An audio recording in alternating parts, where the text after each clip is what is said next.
Hello and welcome to Reason News. We're covering a significant development in the ongoing tensions between Rwanda and South Africa regarding the conflicts in the Democratic Republic of Congo.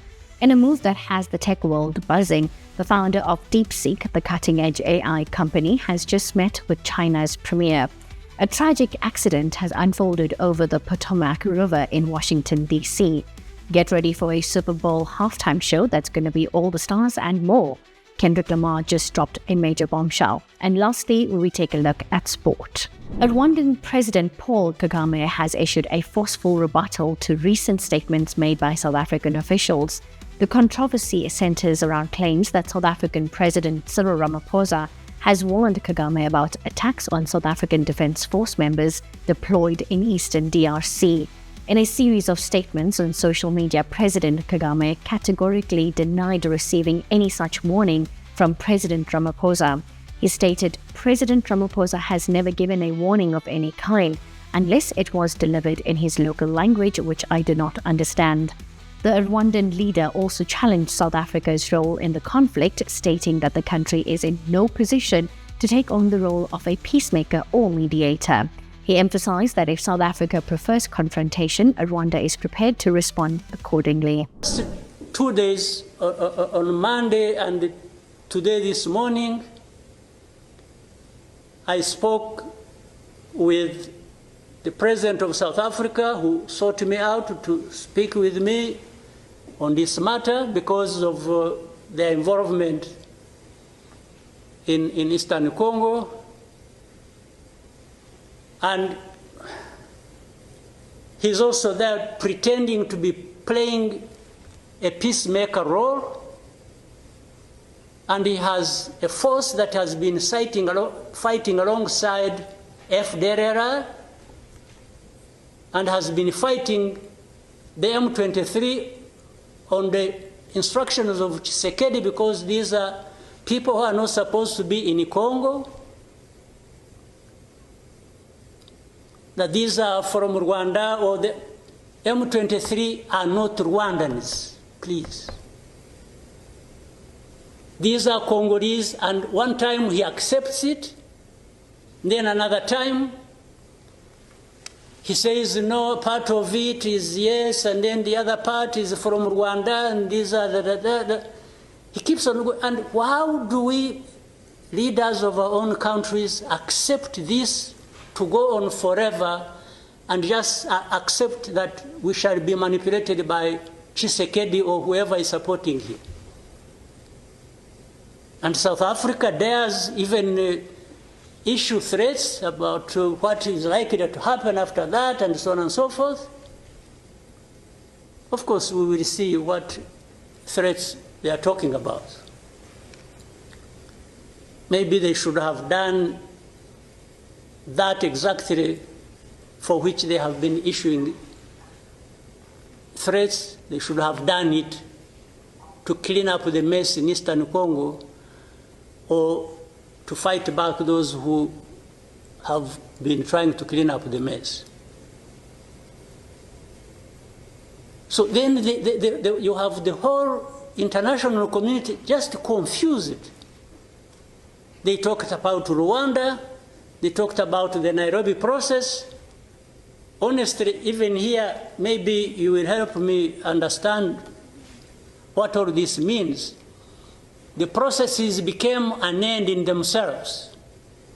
And the people leading these processes became more important than the results of the processes. The Nairobi process became a Uhuru process. Then the Rwanda process, it's like you can't say anything that will displease President Lorenzo. Definitely, this does not help deal with such a serious matters as we are faced with today. That in the end, just because they can't be addressed, we have such a situation that, like we have now. This exchange has significantly escalated tensions between the two nations, with potential implications for regional stability and the ongoing conflict in the DRC. As the situation continues to develop, we'll be closely monitoring for further statements or actions from both sides. Now moving abroad, in a move that has the tech world buzzing, the founder of DeepSeek, the cutting-edge AI company, has just met with China's premier. Now the details of this high-level meeting are being kept tightly under wraps, but you know Reason News is always digging for the inside scoop. DeepSeek, known for its groundbreaking work in artificial intelligence and machine learning, has been rapidly expanding its global reach. Could this meeting signal a major push into the Chinese market? Some analysts are speculating that this could be about a potential partnership on a massive AI infrastructure project, or even collaboration on AI research with Chinese institutions. With China investing heavily in AI technology and aiming to be a world leader in the field, this meeting could have major implications for the future of the global AI landscape. The founder of Chinese startup DeepSeek was little known until this week, when the company burst onto the international scene. These images from state broadcaster CCTV show Liang Wenfeng meeting with Chinese Premier Li Qiang last Monday. Images from the report showed Liang meeting with Li and other officials. Xinhua news agency said the meeting was a symposium for business people and industry experts. The launch of the low-cost Chinese artificial intelligence model proved popular on the streets of Beijing. Locals said they were very proud of the AI startup. I feel quite proud of it, because as a Chinese citizen, we have this AI research and development that has become a global sensation. I feel, first of all, especially proud of that. DeepSeek's emergence led investors to dump tech stocks globally. It saw market watchers question the sky-high valuation and dominance of AI bellwethers. US giant Nvidia is the poster child of the AI boom in recent years, but it saw shares sink 17% on Monday. It wiped $593 billion from the chipmaker's market value, a record one-day loss for any company. Meanwhile, White House Press Secretary Caroline Leavitt has addressed the recent emergence of DeepSeek. According to Leavitt, President Donald Trump views DeepSeek's sudden rise as a wake-up call for the American AI industry. In a press briefing, Leavitt stated that President Trump was asked about DeepSeek during a recent Air Force One gaggle with the traveling press corps. The president expressed his belief that this development serves as a crucial alert to the U.S. AI sector. The president was asked about DeepSeek last night on Air Force One when he gaggled for, I think, the third or fourth time throughout the weekend with members of the traveling press corps. The president said that he believes that this is a wake-up call to the American AI industry. The last administration sat on their hands and allowed China to rapidly develop this AI program. And so President Trump believes in restoring American AI dominance. And that's why he took very strong executive action this past week to sign executive orders to roll back some of the onerous regulations on the AI industry. And President Trump has also proudly appointed the first AI and crypto czar at this White House, David Sachs, whom I spoke with yesterday, very knowledgeable on this subject, and his team is here working every single day to ensure American AI dominance. As for the national security implications, I spoke with NSC this morning. They are looking into what those may be, and when I have an update, I will share it. This development comes amid growing tensions between the United States and China in the tech sector, particularly in the realm of artificial intelligence. DeepSeek's sudden popularity and its reported ability to match or surpass US-developed AI models at a fraction of the cost have sent shockwaves through the tech industry and financial markets. A passenger plane and a US Army Black Hawk helicopter have collided, resulting in a massive emergency response. Early reports indicate that there are multiple casualties. 3 US service members have been confirmed killed. The collision occurred just outside Riga National Airport. The passenger plane was reportedly on approach to the airport when the collision occurred. The Black Hawk helicopter was on a training mission. The National Transportation Safety Board, NTSB, is sending a team to investigate the cause of the crash. Here's a video of the crash. And this is what we've just been authorized to show you. We're working to get that ready to show you. Here it is.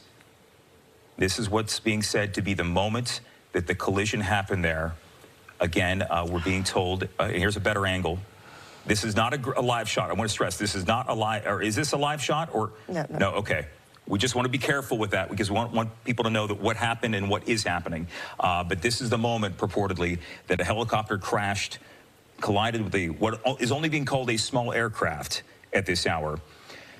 And, yeah, so you can see the flash there. And look, so the plane on top, it looks like that was taking off. And then you could see in the middle of the screen there, you see right there. It's hard to tell which aircraft was which. Yeah. There's really no way for us to confirm that at this point. I would imagine, okay, let's watch it again. So that, disregard the one on top, because that is a plane taking off up on top of the screen. There, what I'm imagining, you can see the smaller vehicle with the flashing lights there on the left. And right here is the moment of impact. Again, this is coming from EarthCam. This is the camera over near the Kennedy Center, which points over towards the Potomac and over towards Reagan National. So that is what we're showing you. And on the right side of your screen, that is Nana St. Ubonsu's camera, where she's at Gravelly Point, where a lot of the at least from that vantage point, Fairfax County Rescue was just there showing up to get those boats in the water. Yeah, you can see them actively working right now. We have emergency response security establishing. They continue, it sounds like, to establish a perimeter around this search and rescue operation. All of this not only to decrease the risk of the situation, but also to control access to those who are not authorized to be there. As you can imagine, they're going to have a lot of different agencies working on this. It seems like there's still a lot of unanswered questions, as we noticed when Nana was talking with some of the emergency responders that had just gotten to the scene. They're still trying to figure out what their role in this is going to be as they were headed out. This is a developing story. We will continue to update you as more information becomes available. Now get ready for a Super Bowl halftime show that's going to be all the stars and more. Kendrick Lamar just dropped a major bombshell, revealing that his frequent collaborator and musical soulmate, SZA, will be joining him on stage at Super Bowl. That's right, the dynamic duo that brought us hits like All the Stars and Doves in the Wind will be reuniting in Glendale, Arizona on February 9th to deliver what's sure to be an unforgettable performance. The internet is already exploding with excitement, with fans speculating about the set list and what surprises these two musical powerhouses have in store. Will we hear their classic collaborations, or will they debut a brand new track? The possibilities are endless. SZA is joining Kendrick Lamar on music's biggest stage. The official trailer for Kendrick's halftime show is here, confirming that SZA is his special guest for the headlining performance at the February 9th Super Bowl. The trailer features SZA dumping Gatorade on the rap superstar. What's up with it? Yeah, everything's smooth. I'm on the field right now. Yeah, you know, same old, keeping the body in motion, getting that wind up. You know, this field a lot bigger than what people think, so that's a must. Exactly. Now, I've been thinking about a guest performance. Damn. Her cameo comes as no surprise. The two are kicking off their grand national tour in April. They've collabed numerous times, including on the 2018 track All the Stars from Black Panther, the album, which received an Oscar nomination for Best Original Song. February will be a big month for Kendrick. All eyes will be on his Super Bowl show, plus he's up for 7 Grammys at the February 2nd awards show, including Record of the Year and Song of the Year for his track Not Like Us.